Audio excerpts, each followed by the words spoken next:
सदाशिवसमारम्भां श्रीशङ्कराचार्यमध्यमाम् अस्मदाचार्यपर्यन्तां वन्दे गुरुपरम्परां। ध्येयं सदा परिभवग्नमभीष्टदोहं तीर्थास्पदं शिवविरञ्चिनुतं शरण्यं विद्यार्थिहं प्रणतपालभवद्दिपोतं वन्दे महापुरुषते चरणारविन्दम्। सच्चिदानन्दरूपाय विश्वोत्पत्त्यादिहेतवे तापत्रय विनाशाय श्रीकृष्णाय वयं नुमः। आप सभी का स्वागत है आज की हमारी शास्त्र अध्ययन की कक्षा में, जहां हम अध्ययन कर रहे हैं महाभारत। इसके पूर्वी कक्षा में हमने देखा कि जो पांडव हैं वो अपनी माता कुंती के साथ पांचाल देश पहुंच चुके हैं और वहां जाकर जो द्रौपदी का स्वयंवर रचाया जा रहा है उसमें वो भाग लेते हैं। और स्वयंवर का और राजा द्रुपद के पांचाल देश का भी भव्य वर्णन हमने कल पढ़ा, और किस प्रकार वहां जो राजा द्रुपद है स्वयंवर के लिए एक लक्ष्य जो कि घूमते हुए चक्र के उस तरफ है रखते हैं। साथ में हमें कर्ण को लेकर थोड़ा सा मतलब दुविधा थी कि उसने बाण चढ़ा लिया कि नहीं, और उसके जो अलग अलग रेफरेंस थे वो भी हमने देखे। उसके उपरांत अंत में हमने पढ़ा कि अर्जुन किस प्रकार जो है उस लक्ष्य को भेद देते हैं, और उसके बाद जो है जितने भी राजा हैं वो उन सबसे नाराज हो जाते हैं और उनके साथ युद्ध के लिए तत्पर होते हैं।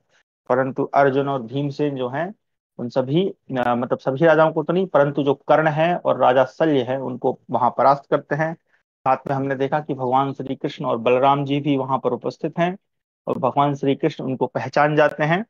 साथ में जो है बलराम जी को भी वो इंगित करते हैं, सूचित करते हैं कि ये वही पांडव हैं, उनको भी पहले कहीं से सूचना मिली थी। उसके बाद जो भीमसेन और द्रौपदी और अर्जुन जो है तीनों अपनी माता के पास जाते हैं। तो यहाँ तक हमारा अध्ययन था, इसके आगे हम आज पढ़ेंगे। चलिए मैं स्क्रीन शेयर करता हूँ।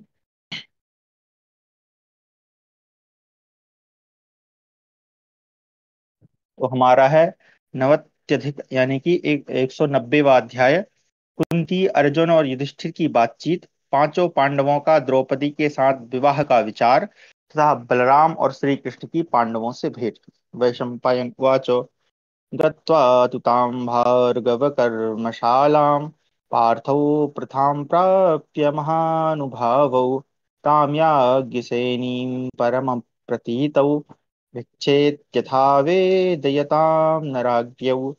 कुटीगता सा त्वनवेक्ष्य पुत्रौ प्रोवाच भुङ्क्तेति समेत्य सर्वे कृच्चाच कुन्ती प्रसमीक्ष्य कृष्णां कष्टं मया भासितमेत्युवाच। और चंपायन जी कहते हैं जन्मेजय, मनुष्यों में श्रेष्ठ महानुभाव कुंती पुत्र भीमसेन और अर्जुन कुमार के घर में प्रवेश करके अत्यंत प्रसन्न हो माता को द्रौपदी की प्राप्ति सूचित करते हुए बोले, माँ हम लोग भिक्षा लाए हैं। अब यहाँ पर थोड़ा सा एक प्रश्न उठता है कि जब वो कुंती को साथ में लेके आए हैं तो वो ये क्यों कह रहे हैं कि हम भिक्षा लेके आए हैं। ठीक है, तो कई सारे लोग ये जो इस तरह का मतलब इस तरह का जो वर्णन है उसको प्रक्षिप्त मानते हैं, है ना। वो कहते हैं कि ये इस महाभारत का भाग नहीं। खैर, आगे हम पढ़ते हैं। उस समय कुंती देवी कुटिया के भीतर थीं। उन्होंने अपने पुत्रों को देखे बिना ही उत्तर दिया, भिक्षा लाए हो तो तुम सभी भाई मिलकर उसे पाओ। जय श्री राम जी। तत्पश्चात द्रौपदी को देखकर कुंती ने चिंतित होकर कहा, हाय, मेरे मुंह से बड़ी अनुचित बात निकल गई। कुंती देवी अधर्म के भय से बड़ी चिंता में पड़ गईं, परंतु मनोनुकूल पति की प्राप्ति से द्रौपदी के मन में बड़ी प्रसन्नता हुई। कुंती देवी द्रौपदी का हाथ पकड़कर युधिष्ठिर के पास गई और उनसे उन्होंने यह बात कही।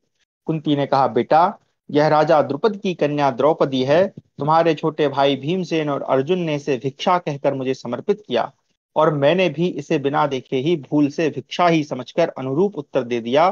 तुम सब लोग मिलकर इसे पाओ। कुरुश्रेष्ठ, बताओ अब कैसे मेरी बात झूठी न हो, और क्या किया जाए जिससे हम इस पांचाल राजकुमारी कृष्णा को ना तो पाप लगे और ना नीच योनियों में ही भटकना पड़े। वैशंपायन जी कहते हैं, राजन, कुरुश्रेष्ठ नरवीर राजा युधिष्ठिर बड़े बुद्धिमान थे। उन्होंने माता की वह बात सुनकर 2 घड़ी तक मन ही मन कुछ विचार किया। फिर कुंती देवी को भली भांति आश्वासन देकर उन्होंने धनंजय से यह बात कही। धनंजय यानी अर्जुन से कही अर्जुन, तुमने द्रौपदी को जीता है, तुम्हारे साथ ही इस राजकुमारी की शोभा होगी। शत्रुओं का सामना करने वाले वीर, तुम अग्नि प्रज्वलित करो और अग्निदेव के साक्ष्य में विधि पूर्वक इस राजकन्या का पाणी ग्रहण करो। तो जैसा कि मैंने कल बताया था कि अभी वो जीत कर सिर्फ लाए हैं स्वयंवर से, अभी उनका विवाह नहीं हुआ है। और यहाँ पर अगर अगर हम देखें तो अर्जुन का एक बहुत सुंदर नाम, जो कि पहले भी आया है, लिखा है त्वया जिता फाल्गुन याज्ञ सेनी। यहाँ पर अर्जुन को फाल्गुन कहा गया है और द्रौपदी का एक नाम है याज्ञ सेनी, क्योंकि वो यज्ञ से उत्पन्न हुई थी इसलिए। तो याज्ञ सेनी और फाल्गुन। चलिए आगे। अर्जुन बोले, नरेंद्र, आप मुझे अधर्म का भागी ना बनाइए। मेरे बड़े भाई के अविवाहित रहते हुए छोटे भाई का विवाह हो जाए, यह धर्म नहीं है। हालांकि ये जो बात लिखी है ये ब्रैकेट में लिखी है कि बड़े भाई का अगर अविवाहित हो और छोटे भाई का विवाह हो जाए, है ना। मुझे लगता है ये आज भी हमारे यहाँ बहुत सारे मतलब भारत में तो ये परंपरा है ही कि अगर बड़ा भाई है तो उसका विवाह नहीं करते हैं। और हमारे यहाँ ये भी देखा गया है कि अगर हमारी जो मतलब घर में पुत्री है, अगर वो भी लगभग समान आयु की है या वो 2 4 5 साल अगर छोटी भी है बड़े भाई से, तो उसका विवाह पहले होता है, भाइयों का बाद में होता है। ये परंपरा आज भी हमारे यहाँ है। तो ये वही बता रहे हैं कि मुझे अधर्म का भागी ना बनाइए। तो यहाँ ब्रैकेट में जो अनुवादक है उन्होंने इसलिए यही बात लिखी कि अगर बड़ा भाई हो तो छोटे भाई का विवाहित उचित नहीं माना जाता है, लेकिन अगर विषम परिस्थितियां हो, अगर ऐसी कोई मतलब समस्या हो, तो वो फिर विवाह मान्य हो जाता है। ठीक है। यह धर्म नहीं है, ऐसा व्यवहार तो अनार्यों में देखा गया है। पहले आपका विवाह होना चाहिए, तत्पश्चात अचिंत्य कर्मा महाबाहु भीमसेन का और फिर मेरा। तत्पश्चात नकुल फिर बेगवान सहदेव विवाह कर सकते हैं राजन। भैया भीमसेन, मैं नकुल, सहदेव तथा यह राजकन्या सभी आपकी आज्ञा के अधीन हैं। ऐसी दशा में यहाँ आप अपनी बुद्धि से विचार करके जो धर्म और यश के अनुकूल तथा पांचाल राज के लिए विहित हो वह कीजिए और इसके लिए हमें आज्ञा दीजिए। हम सब लोग आपके अधीन हैं। वह चंपायन जी कहते हैं, अर्जुन के ये भक्तिभाव तथा स्नेह से भरे वचन सुनने के बाद समस्त पांडवों ने पांचाल राजकुमारी द्रौपदी की ओर देखा। यशस्विनी कृष्णा भी उन सबको देख रही थी। वहां बैठे हुए पांडवों ने द्रौपदी को देखकर आपस में भी एक दूसरे पर दृष्टिपात किया और सबने अपने हृदय में द्रुपद राजकुमारी को बसा लिया। द्रुपद कुमारी पर दृष्टि पड़ते ही सभी अमित तेजस्वी पांडु पुत्रों की संपूर्ण इंद्रियों को मथ कर मनमथ यानी कि कामदेव प्रकट हो गया। विधाता ने पांचाली का कमनीय रूप स्वयं ही रचा और संवारा था। वह संसार की अन्य स्त्रियों से बहुत अधिक आकर्षक और समस्त प्राणियों के मन को मोह लेने वाला था। मनुष्यों में श्रेष्ठ कुंती पुत्र युधिष्ठिर ने उनकी आकृति देखकर ही उनके मन का भाव समझ लिया। फिर उन्हें दैवपायन वेद व्यास जी के सारे वचनों का स्मरण हो आया। द्रौपदी को लेकर हम भाइयों में फूट ना पड़ जाए, इस भय से राजा ने अपने सभी बंधुओं से कहा, कल्याणमयी द्रौपदी हम सब लोगों की पत्नी होगी। यहाँ पे आप एक बार देख लें रेफरेंस की सर्वेशाम द्रौपदी भार्या भविष्यति ही न शुभा, यानी कि ये सभी भाइयों की पत्नी होगी, ऐसा उन्होंने कहा। अब मैंने महाभारत पढ़ने से पहले ही ये बात बता दी थी जब हम भूमिका बना रहे थे कि जो द्रौपदी हैं वो किसकी पत्नी है, इसको लेकर बहुत विवाद है ना। जो हमारा विद्वत समाज है, जो महाभारत का अध्ययन अध्यापन करते हैं, अगर हम महाभारत पढ़ेंगे तो हम भी कंफ्यूजन में रहेंगे कि एक्चुअल में क्या उसके 5 ही पति थे या केवल एक से ही विवाह हुआ था। तो आगे जब हम पढ़ेंगे तो जो इस पक्ष में है कि नहीं उसका एक ही विवाह हुआ था, वो भी आपको प्रमाण प्रस्तुत कर देंगे कहाँ से, महाभारत से ही। और जो इस पक्ष में है कि नहीं उसके पांचों के साथ शादी हुई थी, वो भी प्रमाणित कर देंगे कि नहीं इसके 5 ही पति थे। तो ये हमारी अपनी स्वयं का बुद्धि विवेक है कि हमें कैसे ग्रहण करना है, क्योंकि हमें महाभारत में दोनों ही प्रकार के प्रमाण देखने को मिलते हैं, जैसे कि यहाँ पर आया है। यहाँ पर उन्होंने कहा कि वो सभी भाइयों की पत्नी होगी। आगे हम पढ़ते हैं। वह चंपायन जी कहते हैं, जन्मेजय, उस समय अपने बड़े भाई का यह वचन सुनकर उदार हृदय वाले समस्त पांडव मन ही मन उसी का चिंतन करते हुए चुपचाप बैठे रह गए। अच्छा, ये व्यास जी के वचन कौन से स्मरण हो गए, तो आपको सबको पता होगा कि अभी जब ये लोग पांचाल जब आ रहे थे उस समय व्यास जी इनसे मिलने आए थे, तो वहां पर उन दोनों ने बातचीत की थी। वो बातचीत हम लोगों को नहीं बताई गई थी, ठीक है। केवल इतना बताया था कि उनके बीच में बातचीत हुई थी। तो संभवतः मुझे यही लग रहा है कि यही मतलब ऐसी कोई बात होगी जो व्यास जी ने उस समय युधिष्ठिर से कही थी। आगे हम पढ़ते हैं। इधर वृषणिवंशियों में श्रेष्ठ भगवान श्री, अच्छा यहाँ पर आप देखें एक और चीज जो ध्यान रखनी है, यहाँ पर सिर्फ इन्होंने कहा है कि ये हम सब भाइयों की पत्नी होगी, अभी विवाह नहीं हुआ है। केवल सब भाइयों ने उनकी बात को सुना और चुपचाप वहां बैठ गए मौन होकर। ठीक है, आगे हम चलते हैं। इधर वृष्णिवंशियों में श्रेष्ठ भगवान श्री कृष्ण रोहिणी नंदन बलराम जी के साथ कुरुकुल के प्रमुख वीर पांडवों को पहचान कर कुम्हार के घर में, जहां वे इंद्रश्रेष्ठ निवास करते थे, मिलने के लिए गए। वहां बलराम सहित श्री कृष्ण ने मोटी और विशाल भुजाओं से शोभित अजात शत्रु युधिष्ठिर को चारों ओर से घिर कर बैठे हुए अग्नि के समान तेजस्वी अन्य चारों भाइयों को देखा। वहां जाकर वसुदेव नंदन श्री कृष्ण ने धर्मात्माओं में श्रेष्ठ कुंती कुमार युधिष्ठिर से, मैं श्री कृष्ण हूँ, यूं कहकर अजमीर वंशी राजा युधिष्ठिर के दोनों चरणों का स्पर्श किया। भगवान श्री कृष्ण ने उनके चरणों का स्पर्श किया। अच्छा, कल जो सुनील जी थे वो भी ये प्रश्न कर रहे थे कि भाई ये जो तीनों मतलब तीनों चारों लोग हैं, ये निकल गए थे पहले ही युद्ध के पहले, तो कहाँ पहुंच गए? तो यहाँ आप देख सकते हैं कि वो घर में पहुंच गए थे। चलिए आगे बढ़ते हैं। उन्हीं के साथ उसी प्रकार बलराम जी ने भी अपना नाम बताकर उनके चरण छुए। पांडव भी उन दोनों को देखकर बड़े प्रसन्न हुए। जन्मेजय फिर उन यदुवीरों ने अपनी बुआ कुंती के भी चरणों का स्पर्श किया। कुरुकुल के श्रेष्ठ वीर अजात शत्रु युधिष्ठिर ने श्री कृष्ण को देखकर कुशल समाचार पूछा और कहा, वसुदेव नंदन, हम तो यहाँ छिपकर रहते हैं, फिर आपने हम लोगों को कैसे पहचान लिया? तब भगवान वासुदेव ने हंसकर उत्तर दिया, राजन, आग कितनी ही छिपी क्यों न हो, वह पहचान में आ ही जाती है। भला पांडवों को छोड़कर मनुष्यों में ऐसा कौन है जो वैसा अद्भुत कर्म कर दिखाता? बड़े सौभाग्य की बात है कि शत्रुओं का सामना करने की शक्ति रखने वाले आप सभी पांडव उस भयंकर अग्निकांड से जीवित बच गए। पापी धृतराष्ट्र पुत्र दुर्योधन अपने मंत्रियों सहित इस षड्यंत्र में सफल न हो सका, यह भी सौभाग्य की ही बात है। हमारे अंतःकरण में जो कल्याण की भावना निहित है वह आपको प्राप्त हो। आप लोग सदा प्रज्वलित अग्नि की भांति बढ़ते रहें। आप अभी आप लोगों को कोई भी राजा पहचान न सके, इसलिए हम लोग भी अपने शिविर को ही लौट जाएंगे। यूं कहकर युधिष्ठिर की आज्ञा ले अक्षय शोभा से संपन्न भगवान श्री कृष्ण बलदेव जी के साथ यथाशीघ्र वहां से चल दिए। इस प्रकार हमारा 190वां अध्याय समाप्त हुआ। 191वां अध्याय, धृष्टद्युम्न का गुप्त रूप से वहां का सब हाल देखकर राजा द्रुपद के पास आना तथा द्रौपदी के विषय में द्रुपद का प्रश्न। वैशंपायन उवाच, दृष्टद्युम्नस्तु पाञ्चाल्यः पृष्ठता कुरुनन्दनौ अनवगच्छत् तदा यान्तौ भार्गवस्य निवेशने सोऽज्ञमानाय पुरुषान् अवधाय समन्ततः स्वयं मारान्निलीनोऽभूत् भार्गवस्य निवेशने। सायं च भीमस्तु रिपुप्रमाथे जिष्णुर्यमौ चापि महानुभावौ भैक्षं चरित्वा तु युधिष्ठिराय निवेदयान् चक्रुर्दीन सत्त्वाः। वैशंपायन जी कहते हैं, जन्मेजय, जब कुरुनंदन भीमसेन और अर्जुन कुमार के घर जा रहे थे, उसी समय पांचाल राजकुमार धृष्टद्युम्न गुप्त रूप से उनके पीछे लग गए। उन्होंने चारों ओर अपने सेवकों को बैठा दिया और स्वयं भी अज्ञात रूप से कुम्हार के घर के पास ही छिपे रहे। सायंकाल होने पर शत्रुओं का मान मर्दन करने वाले भीमसेन, अर्जुन और महानुभाव नकुल सहदेव ने भिक्षा लाकर युधिष्ठिर को निवेदन की। इन सबका अंतःकरण उदार था। तब उदार हृदया कुंती ने उस समय द्रौपदी से कहा, भद्रे, तुम भोजन का प्रथम भाग लेकर उससे देवताओं को बलि अर्पण करो और ब्राह्मणों को भिक्षा दो। अब यहाँ पे एक चीज ध्यान रखें, अब ये आगे की बात है, मतलब जब कृष्ण भगवान चले गए तो ये जो है ये भी, अब चूंकि उसका भाई है तो उसको पता होना चाहिए उसकी बहन सुख से है कि नहीं, तो वो चुपचाप जाके देख रहा था। तो अब अगले दिन या कुछ दिनों बाद जब वो भिक्षा लेने गए होंगे तब वो भिक्षा लेकर आए, तो ये उस समय की कथा है। ठीक है, तो यहाँ पे एक और शब्द आया है, देखिए, बलिम च विप्राय च देहि भिक्षाम, यानी देवताओं को बलि अर्पण करो।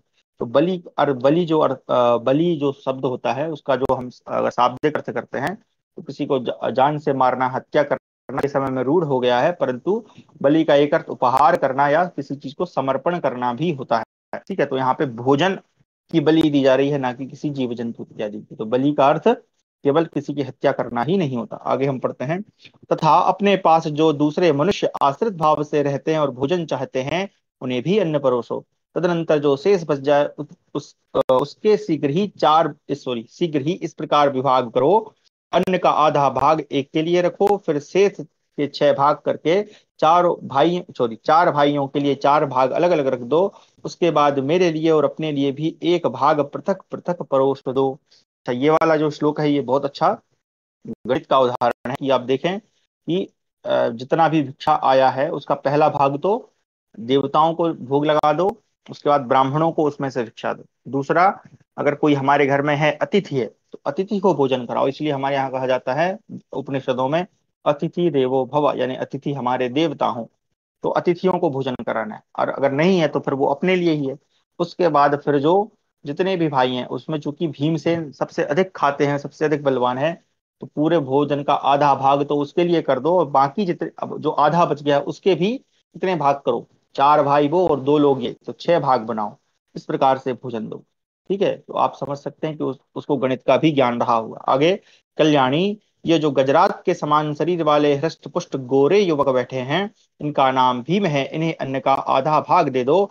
वीरवर भीम सदा से ही अधिक भोजन करने वाले हैं।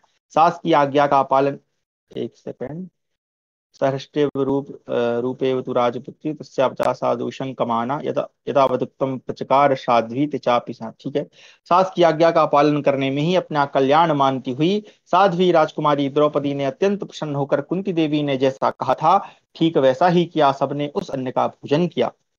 तदनंतर वेगवान वीर माद्री कुमार सहदेव ने धरती पर उसकी सैया बिछा दी। फिर समस्त पांडव वीर अपने अपने मृगचर्म बिछाकर भूमि पर ही सोए।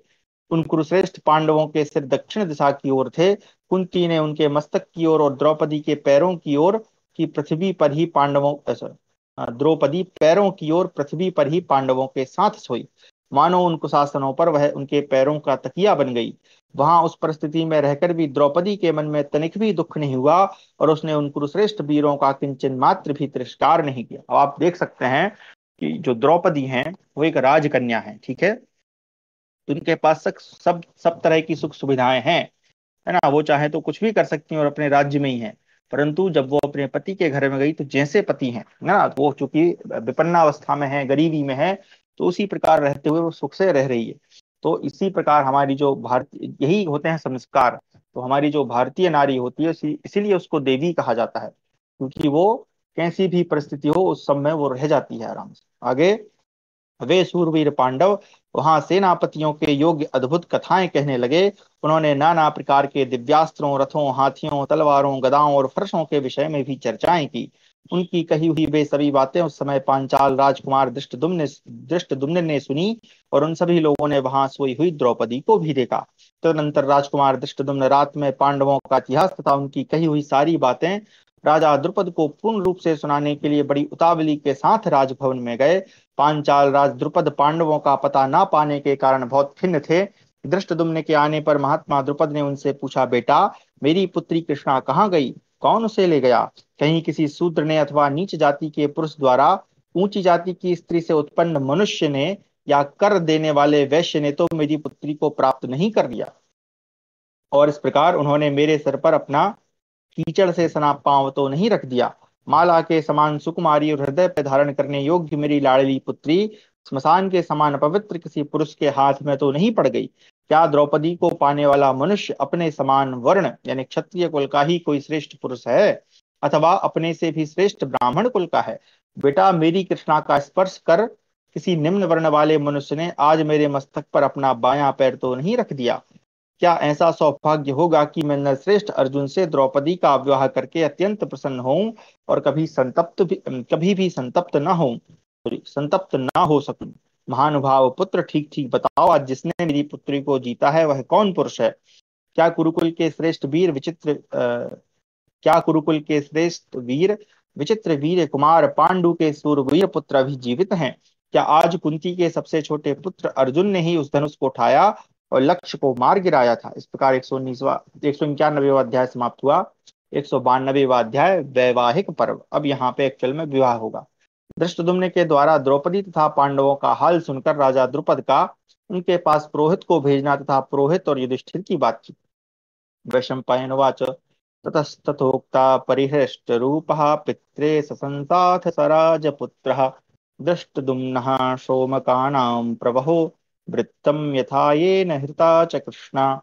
दृष्टद्युम्न उवाच, योऽसौ यवाव्यायतलोहिताक्षः कृष्णाजिनीरेव समानरूपः यः कार्मुकाग्र्यं कृतवान् धिज्यं लक्ष्यं तया पातितवान् पृथिव्याम्। वैशंपायन जी कहते हैं, जन्मेजय, राजा द्रुपद के यों कहने पर सोमक शिरोमणि राजकुमार दृष्टद्युम्न अत्यंत हर्ष में भरकर वहां जो सारा वृत्तांत हुआ था जो कृष्णा को ले गया था वह कौन था, सब समाचार कहने लगे। दृष्टद्युम्न बोले, महाराज, जिन विशाल एवं लाल नेत्रों वाले कृष्ण मृग चर्मधारी तथा देवताओं के समान मनोहर रूप वाले तरुण वीर ने श्रेष्ठ धनुष पर प्रत्यंचा चढ़ाई और लक्ष्य को वेध कर पृथ्वी पर गिराया था, वे किसी का भी साथ न करके अकेले ही बड़े वेग से आगे बढ़े। उस समय बहुत से श्रेष्ठ ब्राह्मण उन्हें घेरे हुए थे और उनकी भूरी भूरी प्रशंसा कर रहे थे। संपूर्ण देवताओं तथा ऋषियों से सेवित देवराज इंद्र जैसे दैत्यों की सेना के भीतर निशंक होकर विचरते हैं, उसी प्रकार वे नवयुवक वीर निर्भीक होकर राजाओं के बीच से निकले। उस समय राजकुमारी कृष्णा अत्यंत प्रसन्न हो उनका मृग चर्म थाम कर ठीक उसी तरह उनके पीछे पीछे जा रही थी जैसे गजराज के पीछे हथिनी जा रही हो। यह देख राजा लोग सहन न कर सके और क्रोध में भरकर युद्ध करने के लिए उस पर चारों ओर से टूट पड़े। तब एक दूसरा वीर बहुत बड़े वृक्ष को उखाड़कर राजाओं की उस मंडली में कूद पड़ा और जैसे कोप में भरे हुए यमराज समस्त प्राणियों का संहार करते हैं, उसी प्रकार वह नरेशों को मानो काल के गाल में भेजने लगा। नरेंद्र, चंद्रमा और सूर्य की भांति प्रकाशित होने वाले वे दोनों नरश्रेष्ठ सब राजाओं के देखते देखते द्रौपदी को साथ ले नगर से बाहर कुमार के घर में चले गए। उधर उस घर में अग्निशिखा के समान तेजस्विनी एक स्त्री बैठी हुई थी। मेरा अनुमान है कि वे उन वीरों की माता रही होंगी। उनके आसपास अग्नितुल्य तेजस्वी वैसे ही तीन श्रेष्ठ नरवीर और बैठे हुए थे। इन दोनों वीरों ने माता के चरणों में प्रणाम करके द्रौपदी से भी उन्हें प्रणाम करने के लिए कहा। प्रणाम करके वहीं खड़ी हुई कृष्णा को उन्होंने माता को सौंप दिया और स्वयं वे नरश्रेष्ठ वीर भिक्षा लाने के लिए चले गए। जब वे लौटे तब उनकी भिक्षा में मिले हुए अन्न को लेकर उनकी माता की आज्ञानुसार द्रौपदी ने देवताओं को बलि समर्पित की, ब्राह्मणों को दिया और उन वृद्धा स्त्री तथा उन प्रमुख नरवीरों को अलग अलग भोजन परोसकर अंत में स्वयं भी बचे हुए अन्न को खाया। राजन, भोजन के बाद वे सब सो गए। कृष्णा उनके पैरों के समीप सोई। धरती पर ही उनकी सैया बिछी थी। नीचे उसकी चटाइयां थीं और उस पर मृगचर्म बिछा हुआ। सोते समय वे वर्षा काल के मेघ के समान गंभीर गर्जना करते हुए आपस में बड़ी विचित्र बातें कर रहे थे। वे पांचों वीर जो बातें कह रहे थे वे वैश्यों, शूद्रों तथा ब्राह्मणों जैसी नहीं थी। राजन, जिस प्रकार वे युद्ध का वर्णन करते थे उससे यह मान लेने में तनिक भी संदेह नहीं रह जाता कि वे लोग क्षत्रिय शिरोमणि हैं। हमने सुना है कुंती के पुत्र लाक्षागृह की आग में जलने से बच गए, अतः हमारे मन में जो पांडवों से संबंध करने की अभिलाषा थी अवश्य वही सफल हुई जान पड़ती है। जिस प्रकार उन्होंने धनुष पर बलपूर्वक प्रत्यंचा चढ़ाई, जिस तरह दुर्भेद्य लक्ष्य को वेध गिराया और जिस प्रकार वे भाई आपस में बातें करते हैं, उससे यह निश्चय हो जाता है कि कुंती के पुत्र ही ब्राह्मण वेश में छिपे हुए विचर रहे हैं। जन्मेजय, इस समाचार से राजा द्रुपद को बड़ी प्रसन्नता हुई। उन्होंने उसी समय उनके पास अपने पुरोहित को भेजते हुए कहा, आप उन लोगों से कहिएगा कि मैं आप लोगों का परिचय जानना चाहता हूँ। क्या आप लोग महात्मा पांडु के पुत्र हैं? राजा का अनुरोध मानकर पुरोहित जी गए और उन सब की प्रशंसा करके राजा द्रुपद के वचनों को ठीक ठीक एक के बाद एक करके क्रमशः कहने लगे। वरदान के योग्य वीरों, वर देने में समर्थ वर देने में समर्थ पांचाल देश के राजा द्रुपद आप लोगों का परिचय जानना चाहते हैं। इन वीर पुरुष को लक्ष्य वेध करते देख उनके हर्ष की सीमा नहीं रह गई है। आप लोग अपनी जाति और कुल आदि का यथावत वर्णन करें, शत्रुओं के माथे पर पैर रखें और मेरे तथा अनुचरों सहित पांचाल राज के हृदय को आनंद प्रदान करें। महाराज पांडु राजा द्रुपद के आत्मा के समान प्रिय मित्र थे, इसलिए उनकी यह अभिलाषा थी कि मैं अपनी इस पुत्री का विवाह पांडु कुमार से करूं, इसे राजा पांडु को पुत्र वधू के रूप में समर्पित करूं। सर्वांग सुंदर सूरवीरों, राजा द्रुपद के हृदय में नित्य निरंतर यह कामना रही कि मोटी एवं विशाल भुजाओं वाले अर्जुन मेरी इस पुत्री का धर्म पूर्वक पाणी ग्रहण करें। उनका यह कहना है कि यदि मेरा यह मनोरथ पूर्ण हो जाए तो मैं समझूंगा कि यह मेरे शुभ कर्मों का फल प्राप्त हुआ। यही मेरे लिए यश, पुण्य और हित की बात होगी। जब विनयशील पुरोहित जी यह बात कह चुके तब राजा युधिष्ठिर ने उनकी ओर देखकर पास बैठे हुए भीमसेन को यह आज्ञा दी कि इन्हें पाद्य और अर्घ्य समर्पित करो। ये महाराज द्रुपद के माननीय पुरोहित हैं, अतः हमें इनका विशेष आदर सत्कार करना चाहिए। जन्मेजय, तब भीमसेन ने पाद्य अर्घ्य निवेदन करके उनका विधिवत पूजन किया। उनकी दी हुई पूजा को प्रसन्नता पूर्वक ग्रहण करके पुरोहित जी जब बड़े सुख से आसन पर बैठ गए तब राजा युधिष्ठिर ने उन ब्राह्मण देवता से इस प्रकार कहा, ब्राह्मण ब्रह्मन पांचाल राज द्रुपद ने यह कन्या अपनी इच्छा से नहीं दी है। उन्होंने अपने धर्म के अनुसार लक्ष्य वेद की शर्त करके अपनी कन्या देने का निश्चय किया था। उस वीर पुरुष ने उसी शर्त को पूर्ण करके यह कन्या प्राप्त की है। राजा ने वहां वर्ण, शील, कुल और गोत्र के विषय में कोई अभिप्राय व्यक्त नहीं किया था। धनुष पर प्रत्यंचा चढ़ाकर लक्ष्य वेद कर देने पर ही कन्यादान की घोषणा की थी। महात्मा वीर ने उसी घोषणा के अनुसार राजाओं की मंडली में राजकुमारी कृष्णा पर विजय पाई है। ऐसी दशा में सोमक वंशी राजा द्रुपद को अब सुख का अभाव करने वाला संताप नहीं करना चाहिए। ब्राह्मण राजा द्रुपद की पहले की अभिलाषा है वह भी पूरी होगी। इस राजकन्या को हम सर्वथा ग्रहण करने योग्य एवं उत्तम मानते हैं। कोई बलहीन पुरुष उस विशाल धनुष पर प्रत्यंचा नहीं चढ़ा सकता था जिसने अस्त्र विद्या की पूर्ण शिक्षा न पाई हो। ऐसे पुरुष के अथवा किसी नीच कुल के मनुष्य के लिए उस लक्ष्य को गिराना असंभव था। अतः यहाँ पे नीच कुल क्यों लिखा है, यहाँ लिखा है हीन जन, हीन जेन, मैंने जो मतलब हीन हो, यानी हीन का मतलब है जो धनुष अस्त्र विद्या इत्यादि को नहीं जानता हो, जो अस्त्र विद्या से हीन हो। यहाँ पे हीन कुल लिखना मुझे उचित नहीं जान पड़ता है। कहने का मतलब है कि यहाँ पे दो व्यक्तियों के बीच तुलना की जा रही है कि एक तो जो है अस्त्र विद्या का ज्ञाता है और दूसरा उस अस्त्र विद्या से हीन है। यहाँ पे नीच कुल लिखना ये थोड़ा उचित नहीं है। हालांकि इसके पूर्व द्रुपद ने यही बात कही थी आगे। अतः पांचाल राज को अब अपनी पुत्री के लिए पश्चाताप करना उचित नहीं। इस पृथ्वी पर उस वीर के सिवा कोई ऐसा मनुष्य नहीं जो उस लक्ष्य को वेध सके। राजा युधिष्ठिर यूं कह ही रहे थे कि पांचाल राज द्रुपद के पास से एक दूसरा मनुष्य यह समाचार देने के लिए शीघ्रता पूर्वक आया कि राजभवन में आप लोगों के लिए भोजन तैयार है, यानी उनको निमंत्रण देने आया। 192वां अध्याय समाप्त हुआ। 193वां अध्याय पांडवों और कुंती का द्रुपद के घर में जाकर सम्मानित होना और राजा द्रुपद द्वारा पांडवों के शील स्वभाव की परीक्षा। दूतवाच जन्यार्थमन्नम द्रुपदेन राज्ञा विवाह हेतो विवाह हेतो रूप संस्कृतं च स्वाप्नुवध्वं कृत सर्वकार्यः कृष्णां च तत्रैव चिरं न कार्यम्। इमे रथा काञ्चन पद्मचित्रः सदस्वयुक्ता वसुधाधिपारः एतान् समारुह्य समेत सर्वे पांचाल राजस्य निवेशनम तत्। दूत बोला, महाराज द्रुपद ने विवाह के निमित्त वरातियों को जिमाने के लिए उत्तम भोजन सामग्री तैयार कराई है। अतः आप लोग संपूर्ण दैनिक कार्यों से निवृत्त हो उसे पाएं। राजकुमारी कृष्णा को भी विवाह विधि से वहीं प्राप्त करें, इसमें विलंब नहीं करना चाहिए। ये स्वर्णमय कमलों से शोभित तथा राजाओं की सवारी योग्य विचित्र रथ खड़े हैं। इनमें उत्तम घोड़े जुते हुए हैं। इन पर सवार हो आप सब लोग महाराज द्रुपद के महल में पधारें। वैशंपायन जी कहते हैं, जन्मेजय, वहां वे सभी कुरुश्रेष्ठ पांडव पुरोहित जी को विदा कर उन विशाल रथों पर आरूढ़ हो राजभवन की ओर चले। उस समय कुंती और कृष्णा एक ही साथ एक ही सवारी पर बैठी हुई थी। भारत, उस समय धर्मराज युधिष्ठिर ने जो बातें कही थी उन्हें पुरोहित के मुख से सुनकर उन कुरुश्रेष्ठ वीरों के शील स्वभाव की परीक्षा के लिए राजा द्रुपद ने अनेक प्रकार की वस्तुओं का संग्रह किया।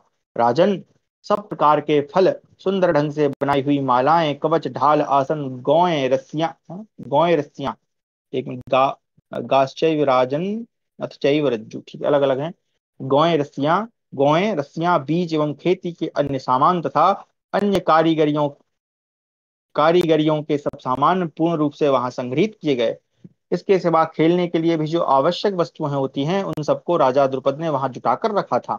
दूसरी ओर कवच, चमकती हुई ढालें, तलवार, बड़े बड़े विचित्र घोड़े तथा रथ, श्रेष्ठ धनुष, विचित्र बाण, सुवर्ण भूषित शक्तियां एवं वृष्टियां, परास, भुसुंडियां, भुसुंडी अनेक प्रकार की तलवार ही होती है, फरसे तथा वैसे भुसुंडी का आज के समय में अगर हम अर्थ देखें तो आज के समय में भुसुंडी बंदूक को कहा जाता है, लेकिन उस समय ऐसा नहीं रहा होगा मुझे लगता है, या ऐसा कोई यंत्र रहा होगा जिसमें बारूद इत्यादि चढ़ाकर उसको छोड़ा जाता हो। तो भुसुंडियां, फरसे तथा सब प्रकार की युद्ध सामग्री, उत्तम वस्तुओं से युक्त शैया, आसन तथा नाना प्रकार के वस्त्र भी वहां संग्रह करके रखे गए थे। कुंती देवी सती साध्वी कृष्णा को साथ ले द्रुपद के रनिवास में गईं। वहां की उदार हृदया स्त्रियों ने कौरवराज पांडु की धर्म पत्नी का बड़ा आदर सत्कार किया। राजन, पांडवों की चाल ढाल सिंह के समान पराक्रम सूचक थी। उनकी आंखें सांड के समान बड़ी बड़ी थीं। उन्होंने काले मृगचर्म के ही दुपट्टे ओढ़ रखे थे। उनकी हंसली की हड्डियां मांस से छिपी हुई थी। तो हंसली की हड्डियां क्या होती है, जो हमारा गला होता है उसके नीचे आप देखेंगे जहाँ पे हमारे जो गर्दन समाप्त होती है, ग्रीवा जिसको बोलते हैं, वहां पर एक ऐसी हड्डी होती है, तो उसको हंसली कहा जाता है।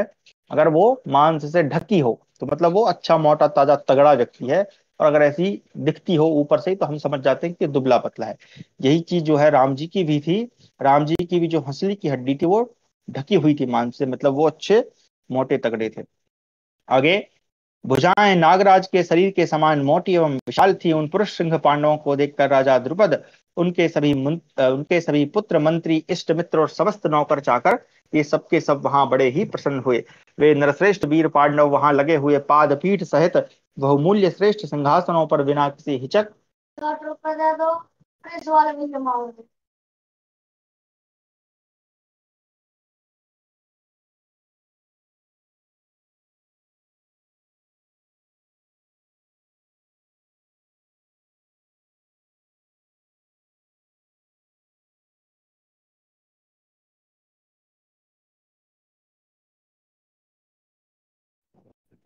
क्षमा करें। चलिए।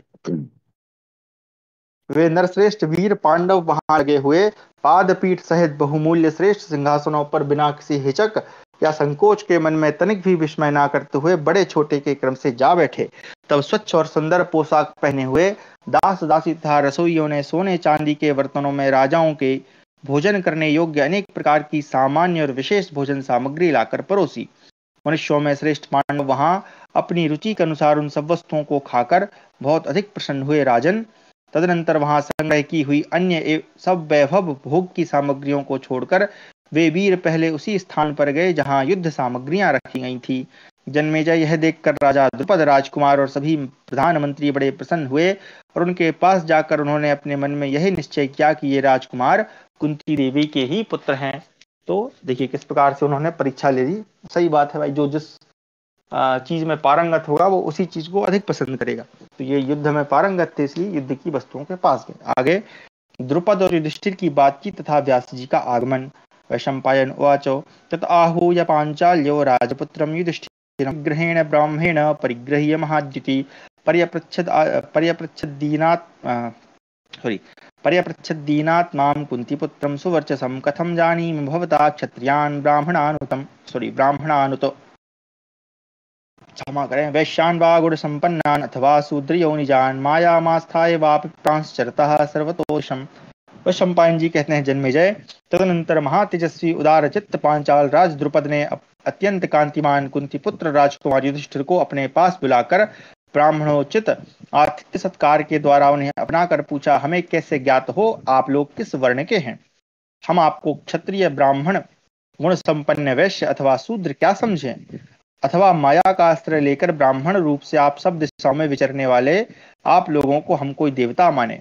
जान पड़ता है आप कृष्णा को पाने के लिए यहाँ दर्शक बनकर आए हुए देवता ही हैं। आप सच्ची बात हमें बता दें, क्योंकि आपके विषय में हमको बड़ा संदेह हो रहा है। परंतप आपसे रहस्य की बात सुनकर क्या हमारे इस संशय का नाश और मन को संतोष होगा, और क्या हमारा भाग्योदय होगा? आप स्वेच्छा से ही सच्ची बात बताएं। राजाओं में इष्ट और पूर्त की अपेक्षा सत्य की ही अधिक महिमा है, अतः असत्य नहीं बोलना चाहिए। अब यहाँ पर जो इष्ट लिखा है उसका हम रेफरेंस देख लेते हैं।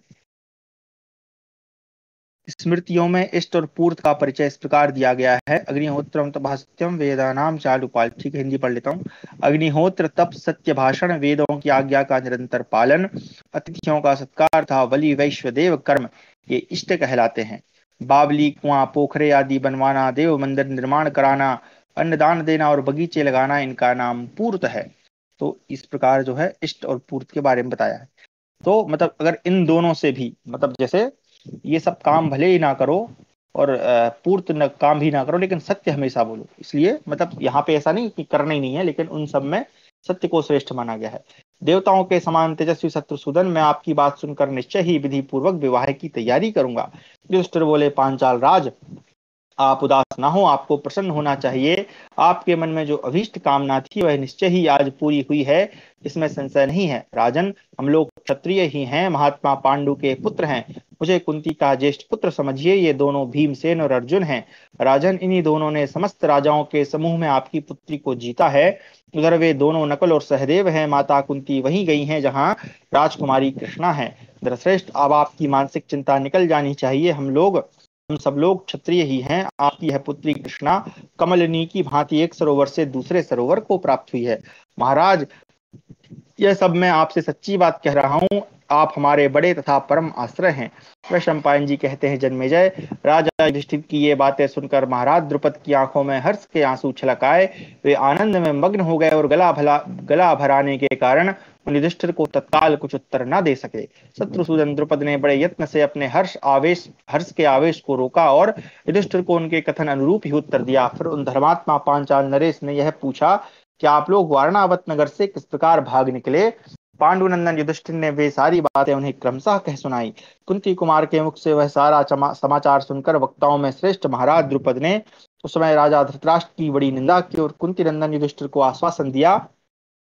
साथ ही उन्होंने यह प्रतिज्ञा भी की कि हम तुम्हें तुम्हारा राज्य दिलवा कर रहेंगे। राजन तत्पश्चात कुंती, कृष्णा, युधिष्ठिर, भीमसेन, अर्जुन, नकुल और सहदेव तथा राजा द्रुपद के द्वारा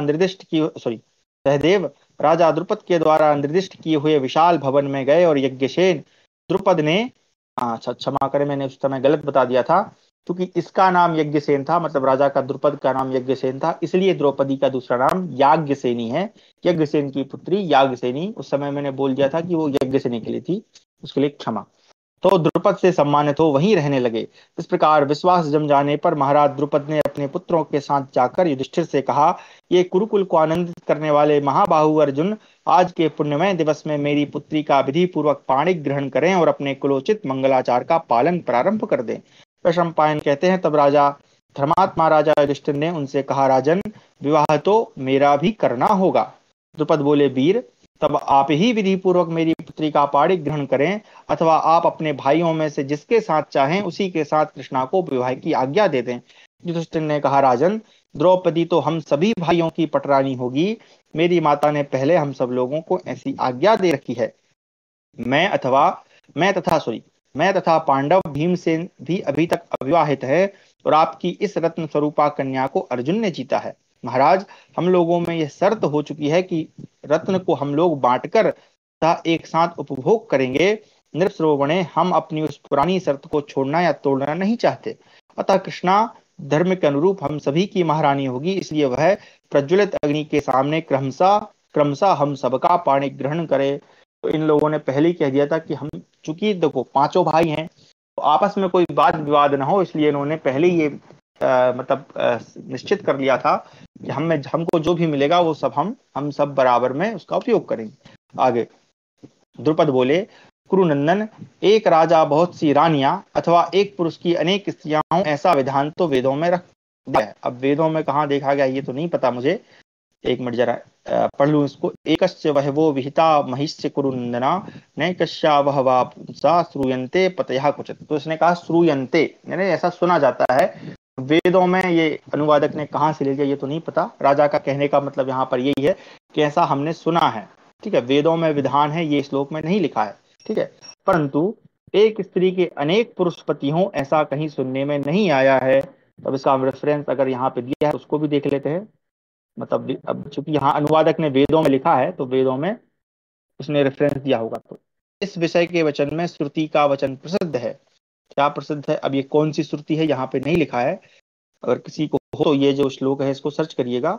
एकस्य वहवो जाया भवन्ति नैकस्य वहवे सहपतया, यानी कि एक पुरुष की बहुत सी स्त्रियां होती हैं किंतु एक स्त्री के बहुत से पति नहीं होते। अब ये कौन सी श्रुति है ये नहीं पता मुझे, ठीक है। तो आप लोग सर्च करिएगा कहां पर ये है। आगे, तुम धर्म के ज्ञाता और पवित्र हो, अतः तुम्हें लोक और वेद के विरुद्ध यह अधर्म नहीं करना चाहिए। लोक वेद विरुद्धम तुम ना धर्मम धर्म विच्युचि। हाँ ठीक है। तो अब यहाँ पर जो अब ये देखो अगले श्लोक में ये स्पष्ट हो जाता है ऊपर ऐसा क्यों लिखा गया है कि वेदों में देखा गया है। तो चूंकि दूसरे श्लोक में ये बता दिया गया कि ये लोक और वेद दोनों में विरुद्ध है, तो मुझे लग रहा है कि वो कोई उपनिषद या ब्राह्मण ग्रंथ का कोई वाक्य होगा, या हो सकता है वेद का ही कोई मंत्र हो, ये हमको देखना पड़ेगा। अधर्म नहीं करना चाहिए। तुम कुंती के पुत्र हो, तुम्हारी बुद्धि ऐसी क्यों हो रही है। युधिष्ठिर ने कहा, महाराज, धर्म का स्वरूप अत्यंत सूक्ष्म है, हम सब उसकी गति को नहीं जानते। पूर्व काल के प्रचेता आदि जिस मार्ग से गए हैं उसी का हम लोग क्रमशः अनुसरण करते हैं। मेरी वाणी कभी झूठ नहीं बोलती और मेरी बुद्धि भी कभी अधर्म में नहीं लगती। हमारी माता ने हमें ऐसा ही करने की आज्ञा दी है और मेरे मन में भी यही ठीक जचा है। राजन, यह अटल धर्म है, आप बिना किसी सोच विचार के इसका पालन करें। पृथ्वी पे आपको इस विषय में किसी प्रकार की आशंका नहीं होनी चाहिए। द्रुपद बोले कुंती नंदन, तुम कुंती देवी और मेरा पुत्र धृष्टद्युम्न ये सब लोग मिलकर यह निश्चय करके बताएं कि क्या करना चाहिए, उसे ही कल ठीक समय पे हम लोग करेंगे। वैशंपायन जी कहते हैं भारत, तदनंतर वे सब लोग मिलकर इस विषय में सलाह करने लगे। राजन, इसी समय भगवान वेदव्यास वहां अकस्मात आ पहुंचे। तो जो वेदव्यास जी हैं, जब जब पांडवों पे समस्या होती है वो वहां पे पहुंच जाते हैं। अच्छा, अब देखिए, जो लोग ये कहते हैं कि भाई मतलब 5 पति क्यों रखे इत्यादि, है ना, तो यहाँ पर भी आप अगर देखें तो जब जो क्या नाम है युधिष्ठिर हैं, उन्होंने जब ये बात द्रुपद से कही तो उस समय भी ऐसी जो बात है वो वहां पे सामान्यता प्रचलन में नहीं होगी कि एक स्त्री के बहुत से पति होंगे, क्योंकि अगर प्रचलन में होती तो वो जो है विरोध नहीं करता, सामान्य रूप से मान लेता। चूंकि वो विरोध कर रहा है कि भाई ये बात तो हमने कहीं देखने सुनने में नहीं मिली। हाँ, एक पुरुष के कई सारी स्त्रियां हो सकती हैं, ठीक है।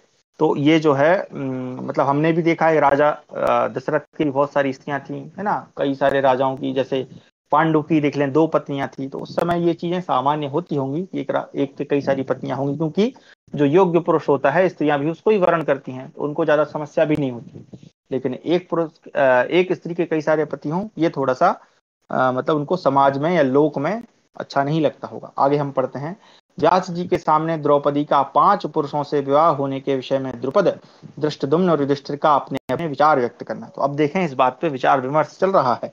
वैशंपायनुवाच, ततस्ते पांडवः सर्वे पांचाल्यश्च महायशा प्रत्युत्थाय महात्मानं कृष्णं सर्वेभ्य वादयन् प्रतिनन्द्यस्तां पूजां पृष्ट्वा कुशलम् अन्ततः आसने काञ्चने शुद्धे विहषाद महामना अनुज्ञातास्तु ते सर्वे कृष्णेनामित तेजसा आसनेषु महारहेषु निषेधु द्विपदां वराह। वैशंपायन जी कहते हैं, जन्मेजय, तदनंतर वे पांडव तथा महायशस्वी पांचाल राज द्रुपद सबने खड़े होकर महात्मा श्री कृष्ण द्वैपायन व्यास जी को प्रणाम किया। उनके द्वारा की हुई पूजा को प्रसन्नता पूर्वक स्वीकार करके अंत में सबसे कुशल मंगल पूछकर महामना व्यास जी शुद्ध स्वर्णमय आसन पर विराजमान हुए। फिर अमित तेजस्वी व्यास जी की आज्ञा पाकर वे सभी नरश्रेष्ठ बहुमूल्य आसनों पर बैठे। राजन, तदनंतर 2 घड़ी के बाद राजा द्रुपद ने मीठी वाणी बोलकर महात्मा व्यास जी से द्रौपदी के विषय में पूछा। भगवान, एक ही स्त्री बहुत से पुरुषों की धर्म पत्नी कैसे हो सकती है, जिससे संकरता का दोष न लगे? यह सब आप ठीक ठीक बतावें। अब संकरता क्या होती है कि अलग अलग पुरुषों का जो वीर्य है वो स्त्री के गर्भ में जाना, क्योंकि फिर वो जो संतान है वो अलग अलग वीर्यों से मिक्स उत्पन्न होगी, तो उसमें संकरता, संकरता का मतलब होता है संकरता बेसिकली कि अलग अलग चीजों का मिश्रण, इस प्रकार से हम समझ सकते हैं सामान्य रूप से, है ना। चलिए आगे, व्यास जी ने कहा, अत्यंत गहन होने के कारण शास्त्रीय आवरण के द्वारा ढके हुए, अतएव इस लोक वेद विरुद्ध धर्म के संबंध में तुम में से जिसका जिसका जो जो मत हो उसे मैं सुनना चाहता हूँ। अब देखें, यहाँ व्यास जी भी कह रहे हैं कि ये जो मत है ये शास्त्रीय आवरण के द्वारा ढका हुआ है, और ये जो है लोक और वेद दोनों के विरुद्ध है। लोक का मतलब क्या हुआ कि जो उस समय का समाज रहा होगा उसका प्रचलन, और वेद, देखिए हमारे यहाँ भी जो भी हम निर्णय करते हैं या हम निर्णय करना चाहिए वो दोनों का सम्मत होना चाहिए, ठीक है। वेद में जो लिखा है वो तो ठीक है, परंतु वो चीज लोक में यानी हमारे समय के अनुकूल, यानी देश काल परिस्थिति जिसको हम बोलते हैं उसके अनुकूल भी होना चाहिए, ठीक है। तो दोनों चीजों का हमारे यहाँ बराबर ध्यान रखा जाता रहा।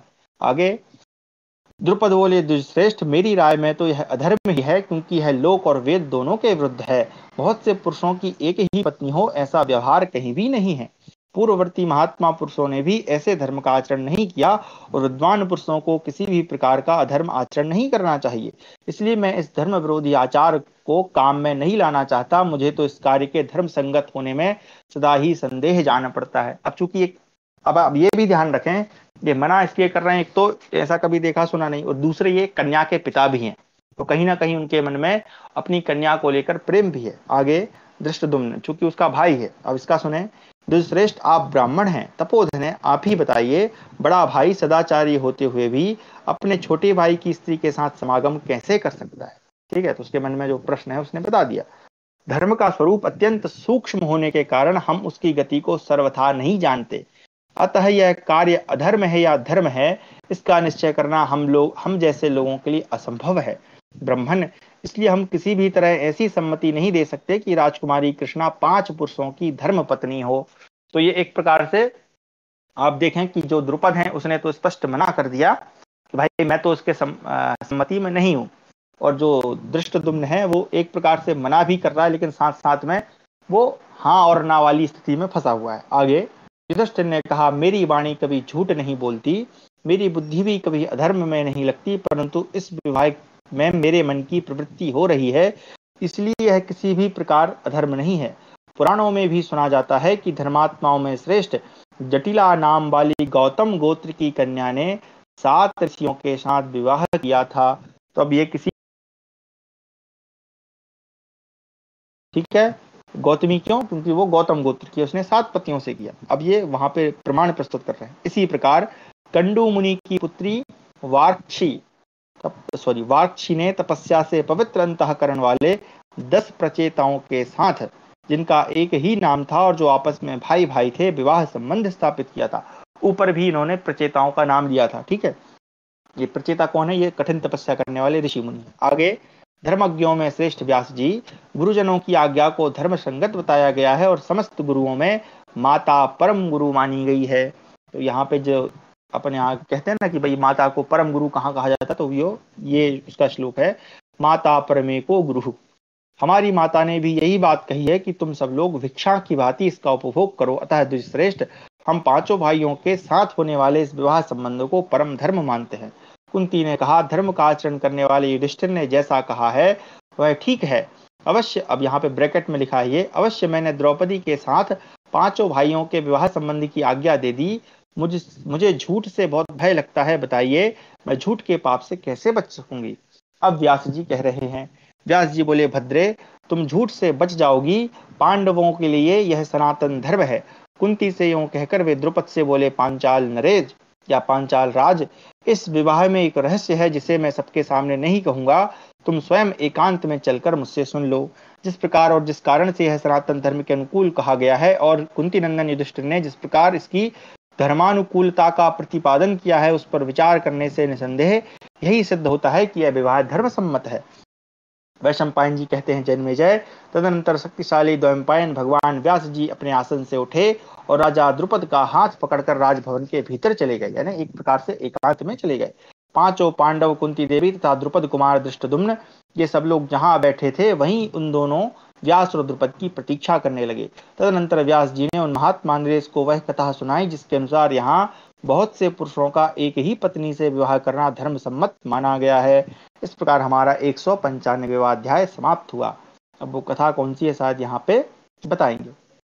व्यास जी का हमारा 196वां अध्याय, व्यास जी का द्रुपद को पांडवों तथा द्रौपदी के पूर्व जन्म की कथा सुनाकर दिव्य दृष्टि देना और द्रुपद का उनके दिव्य रूपों की झांकी कराना। तो ये कथा हम पहले भी पढ़ चुके हैं, पहले भी आई थी महाभारत में ही, और अब यहाँ पे दोबारा से आ रही। तो व्यास उवाच, पुरावे नैमिषारण्ये देवा सत्रम उपासते तत्र वैव श्रुतो राजन् सामित्रम् अकरोत् तदा ततो यमो दीक्षितत्र राजन्नामारयत् कञ्चिदपि प्रजानां ततः प्रजास्ता बहुला बहुभुः कालातिपातान् मरणप्रहीणाः। व्यास जी ने कहा, पांचाल नरेश, पूर्व काल की बात है, नैमिषारण्य क्षेत्र में देवता लोग यज्ञ कर रहे थे। उस समय वहां सूर्य पुत्र यम सामित्र यज्ञ कार्य करते थे। सूर्यपुत्र यम सामित्र, हाँ ठीक है, मैंने थोड़ा सा हाथ में पढ़ दिया। तो यहाँ पर बताया जा रहा है कि जो सूर्यपुत्र यम है वो सामित्र यानी यज्ञ कार्य करते थे। राजन, उस यज्ञ की दीक्षा लेने के कारण यमराज ने मानव प्रजा की मृत्यु का काम बंद कर रखा था। इस प्रकार मृत्यु का नियत समय बीत जाने से सारी प्रजा अमर होकर दिनों दिन बढ़ने लगी। धीरे धीरे उसकी संख्या बहुत बढ़ गई।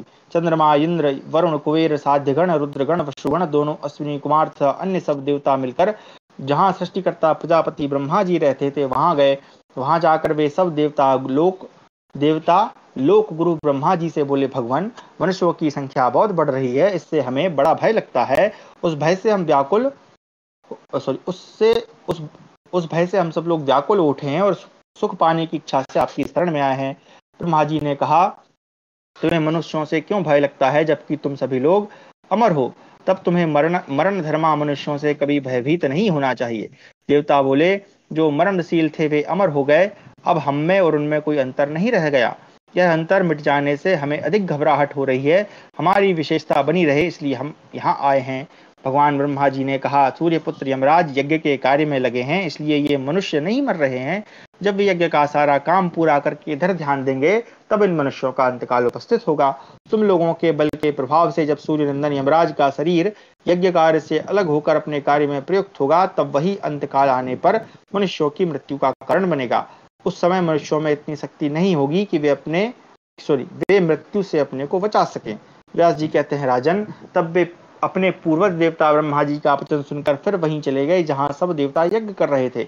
एक दिन वे सभी महाबली देवगण गंगा जी में स्नान करने के लिए गए और वहां तट पर बैठे। उसी समय उन्हें भागीरथी के जल में बहता हुआ एक कमल दिखाई दिया। उसे देखकर वे सब देवता चकित हो गए। उसमें सबसे प्रधान और सूरवीर इंद्र उस कमल का पता लगाने के लिए गंगा जी के मूल स्थान की ओर गए। गंगोत्तरी के पास, जहां गंगा देवी का जल सदा अविच्छिन्न रूप से झरता है, पहुंचकर इंद्र ने एक अग्नि के समान तेजस्विनी युवती देखी। वह युवती वहां जल के लिए आई थी और भगवती गंगा की धारा में प्रवेश करके रोती हुई खड़ी थी। उसके आंसुओं का एक एक बिंदु जो जल में गिरता था, वहां स्वर्णमय कमल बन जाता था। यह अद्भुत दृश्य देखकर वज्रधारी इंद्र ने उस समय युवती के निकट जाकर पूछा, भद्रे, तुम कौन हो और किस लिए रोती हो? बताओ, मैं तुमसे सच्ची बात जानना चाहता हूँ। युवती बोली, देवराज इंद्र, मैं भाग्यहीन अबला हूँ। कौन हूँ और किस लिए रो रही हूँ, यह सब तुम्हें ज्ञात हो जाएगा। तुम मेरे पीछे पीछे आओ, मैं आगे आगे चल रही हूँ। वहां चलकर स्वयं ही देख लोगे कि मैं किस लिए रोती हूँ। व्यास जी कहते हैं, राजन, यूं कहकर आगे आगे जाती हुई उस स्त्री के पीछे पीछे उस समय इंद्र ही गए। गिरिराज हिमालय के शिखर पर पहुंचकर उन्होंने देखा, पास ही एक परम सुंदर तरुण पुरुष सिद्धासन से बैठे हैं। उनसे उनके साथ एक युवती भी है। इंद्र ने उस युवती के साथ उन्हें क्रीड़ा विनोद करते देखा। वे अपनी संपूर्ण इंद्रियों से क्रीड़ा में अत्यंत तन्मय हो रहे थे, अतः इधर उधर उनका ध्यान नहीं जाता था। उन्हें इस प्रकार असावधान देखकर देवराज इंद्र ने कुपित होकर कहा, महानुभाव, यह सारा जगत मेरे अधिकार में है, मेरी आज्ञा के अधीन है। मैं इस जगत का ईश्वर हूँ। इंद्र को क्रोध में भरा देखकर वे देव पुरुष हंस पड़े। उन्होंने धीरे से आंख उठाकर उनकी ओर देखा। उनकी दृष्टि पड़ते ही देवराज इंद्र का शरीर स्तंभित हो गया, यानी अकड़ गया। वे ठूंठे काट की भांति निश्चेष्ट हो गए। जब उनकी वह क्रीड़ा समाप्त हुई, तब वे उस रोती हुई देवी से बोले, इस इंद्र को जहां मैं हूं यहीं मेरे समीप ले आओ, जिससे फिर इसके भीतर अभिमान का प्रवेश न हो। तदनंतर उस स्त्री ने ज्यों ही इंद्र का स्पर्श किया, उसके सारे अंग शिथिल हो गए और वे धरती पर गिर पड़े। तब उग्र तेजस्वी भगवान रुद्र ने उनसे कहा, इंद्र, फिर किसी प्रकार भी ऐसा घमंड न करना। अच्छा, वो रुद्र थे। खैर, चलिए एक बार मैं जरा श्लोक में देख लूं। तमब्रवीत भगवान उग्र तेज, यहाँ पे उग्र तेज लिखा है। चलिए, तुम में अनंत बल और पराक्रम है, अतः इस गुफा के दरवाजे पर लगे हुए इस महान पर्वतराज को हटा दो और उसी गुफा के भीतर घुस जाओ, जहां सूर्य के समान तेजस्वी तुम्हारे जैसे और भी इंद्र रहते हैं। उन्होंने उस महान पर्वत की कंदरा का द्वार खोलकर उसमें अपने ही समान तेजस्वी अन्य 4 इंद्रों को भी देखा। उन्हें देखकर वे बहुत दुखी हो और सोचने लगे, कहीं ऐसा तो नहीं होगा कि मैं भी इन्हीं के समान दुर्दशा में पड़ जाऊं। तब पर्वत पर शयन करने वाले महादेव जी ने आंखें तरेर कर कुपित हो वज्रधारी इंद्र से कहा, सतत कृतो, तुमने मूर्खतावश पहले मेरा अपमान किया है, इसलिए अब इस कंदरा में प्रवेश करो। उस पर्वत शिखर पर भगवान रुद्र के यूं कहने पर देवराज इंद्र पराभव की आशंका से अत्यंत दुखी हो गए। उनके सारे अंग शिथिल पड़ गए और हवा से हिलने वाले पीपल के पत्ते की भांति वे थर थर कांपने लगे। वृषवाहन भगवान शंकर के द्वारा इस प्रकार सहसा गुहा प्रवेश की आज्ञा मिलने पर कांपते हुए इंद्र ने हाथ जोड़कर और अनेक रूपधारी उग्र स्वभाव रुद्रदेव से कहा, जगद्योने, आप ही समस्त जगत की उत्पत्ति करने वाले आदि पुरुष हैं। तब भयंकर तेज वाले रुद्र ने हंसकर कहा, तुम्हारे जैसे शील स्वभाव के लोगों को यहाँ प्रसाद की प्राप्ति नहीं होती। ये लोग भी पहले तुम्हारे ही जैसे थे, अतः तुम भी इस कंदरा में घुसकर शयन करो। वहां भविष्य में निश्चय ही तुम लोग ऐसे ही होने वाले हो। तुम सबको मनुष्य योनि में प्रवेश करना पड़ेगा। उस जन्म में तुम अनेक दुसह कर्म करके बहुतों को मौत के घाट उतार कर पुनः अपने शुभ कर्मों द्वारा पहले से ही उपार्जित पुण्यात्माओं के निवास योग्य इंद्रलोक में आ जाओगे। मैं जो कहा है वह सब तुम्हें करना होगा। इसके सिवा और भी नाना प्रकार के प्रयोजनों से युक्त कार्य तुम्हारे द्वारा संपन्न होंगे। पूर्वेन्द्र ऊचुहु, यानी जो जितने भी इंद्र थे उन सभी ने कहा। पहले के चारों इंद्र बोले, भगवान, हम आपकी आज्ञा के अनुसार देवलोक से मनुष्य लोक में जाएंगे, जहाँ दुर्लभ मोक्ष का साधन भी सुलभ होता है, परंतु वहां हमें धर्म, वायु, इंद्र और दोनों अश्विनी कुमार ये ही देवता माता के गर्भ में स्थापित करें। तदनंतर हम दिव्यास्त्रों द्वारा मानव वीरों से युद्ध करके पुनः इंद्रलोक में चले जाएंगे। व्यास जी कहते हैं, राजन, पूर्ववर्ती इंद्रों का यह वचन सुनकर वज्रधारी इंद्र ने पुनः देवश्रेष्ठ महादेव जी से इस प्रकार कहा, भगवान, मैं अपने वीर से अपने ही अंशभूत पुरुष को देवताओं के कार्य के लिए समर्पित करूंगा। जो इन चारों के साथ पांचवा होगा उसे मैं स्वयं ही उत्पन्न करूंगा। विश्वभुक, भूतधामा, प्रतापी, इंद्र शिवी, चौथे शांति और पांचवे तेजस्वी, ये ही उन पांचों के नाम हैं। तो ये जो पांच इंद्र थे उनके अलग अलग नाम हैं। एक का नाम है विश्वभुक, एक का नाम भूतधामा, एक का नाम प्रतापी इंद्र शिवी यानी शिवी, चौथे शांति और पांचवे तेजस्वी। उग्र धनुष धारण करने वाले भगवान रुद्र ने उन सबको उनकी अभीष्ट कामना पूर्ण होने का वरदान दिया, जिससे वे अपने साधु स्वभाव के कारण भगवान के सामने प्रकट कर चुके थे। साथ ही उस लोक कमनीय युवती स्त्री को, जो स्वर्गलोक की लक्ष्मी थी, मनुष्य लोक में उनकी पत्नी निश्चित की गई। तदनंतर उन्हीं के साथ महादेव जी अनंत, अप्रमेय, अव्यक्त, अजन्मा, पुराण पुरुष, सनातन विश्वरूप एवं अनंत मूर्ति भगवान नारायण के पास गए। उन्होंने भी उन्हीं सब बातों के लिए आज्ञा दी। तत्पश्चात वे सब लोग पृथ्वी पर प्रकट हुए। उस समय भगवान नारायण ने अपने मस्तक से दो केस निकाले, जिनमें एक श्वेत था, दूसरा श्याम था। वे दोनों केस यदुवंश की दो स्त्रियों देवकी और रोहिणी के भीतर प्रविष्ट हुए। उनमें से रोहिणी के बलदेव प्रकट हुए, जो भगवान नारायण का श्वेत केस थे। दूसरा केस, जिसे श्याम वर्ण का बताया गया है, वही देवकी के गर्भ से भगवान श्री कृष्ण के रूप में प्रकट हुआ। तो इस प्रकार से भगवान नारायण का ही अवतार जो है भगवान श्री कृष्ण है। तो यहाँ से ये लग रहा है कि जो इंद्र थे वो सही जो हैं पांडवों के रूप में आए, और वो जो स्त्री जो रो रही थी वही जो है द्रौपदी बनी। अब लेकिन यहाँ पे एक सवाल जो मेरे दिमाग में आ रहा है, हो सकता है आपके मन में भी आ रहा हो, कि इसके पूर्व जो कथा बताई थी वेद व्यास जी ने, वो तो यही बताई थी कि भाई वो क्या नाम था उसका, नाम भूल रहा हूँ मैं, वो स्त्री जो है तप कर रही, उसने 5 बार शिव जी से वरदान मांगा था कि मुझे पति मिले, मुझे पति मिले, तो उसको 5 पति होने का वरदान मिला था, है ना। आगे भगवान, अच्छा ये रेफरेंस हम देख रहे हैं, भगवान नारायण सच्चिदानंद घन है, उनके नाम रूप लीला और धाम सभी चिन्मय हैं। उन्होंने अपने श्याम और श्वेत के केशों को द्वार मात्र बनाकर स्वयं ही संपूर्ण रूप से अपने आप को प्रकट किया था। तो ये बता रहे हैं कि भगवान ही स्वयं प्रकट हुए। आगे, उत्तरवर्ती हिमालय की कंदरा में पहले जो इंद्र स्वरूप पुरुष बंदी बनाकर रखे गए थे, वे ही चारों पराक्रमी पांडव यहाँ विद्यमान हैं, और साक्षात इंद्र का अंशभूत जो 5वां पुरुष प्रकट होने वाला था, वही पांडु कुमार सव्यसाची अर्जुन है। और अगर हम देखें तो ये जो पांडव हैं वो अन्य देवताओं का भी अंश है। आगे, राजन, इस प्रकार ये पांडव प्रकट हुए हैं जो पहले इंद्र रह चुके हैं। यह दिव्य स्वरूपा द्रौपदी वही स्वर्गलोक की लक्ष्मी है, जो पहले ही इनकी पत्नी नियत हो चुकी है। महाराज, यदि इस कार्य में देवताओं का सहयोग न होता तो तुम्हारे इस यज्ञ कर्म द्वारा यज्ञ वेदी की भूमि से ऐसी दिव्य नारी कैसे प्रकट हो सकती थी, जिसका रूप सूर्य और चंद्रमा के समान प्रकाश बिखेर रहा है, जिसकी सुगंध एक कोस तक फैलती रहती है। नरेंद्र, मैं तुम्हें प्रसन्नता पूर्वक एक और अद्भुत वर के रूप में यह दिव्य दृष्टि देता हूँ। इससे संपन्न होकर तुम कुंती के पुत्रों को उनके पूर्वकालिक पुण्यमय दिव्य शरीरों से संपन्न देखो। वैशंपायन जी कहते हैं, जन्मेजय, तदनंतर परम उदार कर्म वाले पवित्र ब्रह्मर्षि व्यास जी ने अपनी तपस्या के प्रभाव से राजा द्रुपद को दिव्य दृष्टि प्रदान की, जिससे उन्होंने समस्त पांडवों को पूर्व शरीरों से संपन्न वास्तविक रूप में देखा। जो दिव्य शरीर से शोभित थे, उनके मस्तक पर स्वर्णमय किरीट, गले में सुंदर सोने की माला शोभा पा रही थी। उनकी छवि इंद्र के ही समान थी। वे अग्नि और सूर्य के समान कांतिमान थे। उन्होंने अपने अंगों में सब तरह के दिव्य अलंकार धारण कर रखे थे। उनकी युवावस्था थी तथा रूप अत्यंत मनोहर था। उन सबकी छाती चौड़ी थी और वे ताल वृक्ष के समान लंबे थे। इस रूप में राजा द्रुपद ने उनका दर्शन किया।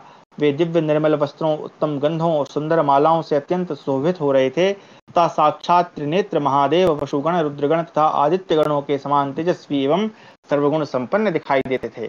चारों पांडवों को परम सुंदर पूर्वकालिक इंद्रों के रूप में तथा इंद्रपुत्र अर्जुन को भी इंद्र के ही स्वरूप में देखकर उस अप्रमेय दिव्य माया पर दृष्टिपात करके राजा द्रुपद अत्यंत प्रसन्न एवं आश्चर्यचकित हो उठे। उन राजराजेश्वर ने अपनी पुत्री को भी सर्वश्रेष्ठ सुंदरी, अत्यंत रूपवती और साक्षात चंद्रमा तथा अग्नि के समान प्रकाशित होने वाली दिव्य नारी के रूप में देखा। साथ ही यह मान लिया कि द्रौपदी रूप, तेज और इसकी दृष्टि से अवश्य उन पांडवों की पत्नी होने योग्य है। इससे उन्हें महान हर्ष हुआ। यह महान आश्चर्य देखकर द्रुपद ने सत्यवती नंदन व्यास जी के चरण पकड़ लिए और प्रसन्न चित्त होकर उनसे कहा, महर्षि, आप में ऐसी अद्भुत शक्ति का होना आश्चर्य की बात नहीं है। तब व्यास जी प्रसन्न चित्त हो द्रुपद से बोले। व्यास जी ने कहा, राजन, अपनी पुत्री के एक और जन्म का वृत्तांत भी सुनो। एक तपोवन में किसी महात्मा मुनि की कोई कन्या रहती थी। सती साध्वी एवं रूपवती होने पर भी उसे योग्य पति की प्राप्ति नहीं हुई। हाँ, तो ये वही कथा जो मैं अभी बोल रहा था। उसने कठोर तपस्या द्वारा भगवान शंकर को संतुष्ट किया। महादेव जी प्रसन्न हो साक्षात प्रकट होकर उस मुनि कन्या से बोले, तुम मनोवांछित वर मांगो। उनके यों कहने पर उस मुनि कन्या ने वरदायक महेश्वर से बार बार कहा, मैं सर्वगुण संपन्न पति चाहती हूँ। देवस्वर भगवान शंकर प्रसन्न चित्त होकर उसे वर देते हुए बोले, भद्रे, तुम्हारे 5 पति होंगे। यह सुनकर उसने महादेव जी को प्रसन्न करते हुए पुनः यह बात कही, शंकर जी, मैं तो आपसे एक ही गुणवान पति प्राप्त करना चाहती हूँ। तब देवादिदेव महादेव जी ने मन ही मन अत्यंत संतुष्ट होकर उससे यह शुभ वचन कहा, भद्रे, तुमने पति दीजिए। इस वाक्य को 5 बार दोहराया है, इसलिए मैंने जो पहले कहा है वैसा ही होगा, तुम्हारा कल्याण हो, किंतु तुम्हें दूसरे शरीर में प्रवेश करने पर यह सब होगा। द्रुपद, वही मुनि कन्या तुम्हारी इस दिव्य रूपणी पुत्री के रूप में फिर उत्पन्न हुई है। अतः यह पृषत वंश की सती कन्या कृष्णा पहले से ही 5 पतियों की पत्नी नियत की गई है। यह स्वर्गलोक की लक्ष्मी है जो पांडवों के लिए तुम्हारे महायज्ञ में प्रकट हुई है। इसने अत्यंत घोर तपस्या करके इस जन्म में तुम्हारे पुत्री होने का सौभाग्य प्राप्त किया है। महाराज द्रुपद, वही यह देव सेवित सुंदरी देवी अपने ही कर्म से 5 पुरुषों की एक ही पत्नी नियत की गई है। स्वयं ब्रह्मा जी ने इसे देवस्वरूप पांडवों की पत्नी होने के लिए रचा है। यह सब सुनकर तुम्हें जो अच्छा लगे वह करो। इस प्रकार हमारा 196वां अध्याय समाप्त हुआ। कक्षा को भी हम यहीं विराम देते हैं। आगे हम पढ़ेंगे द्रौपदी का 5 पांडवों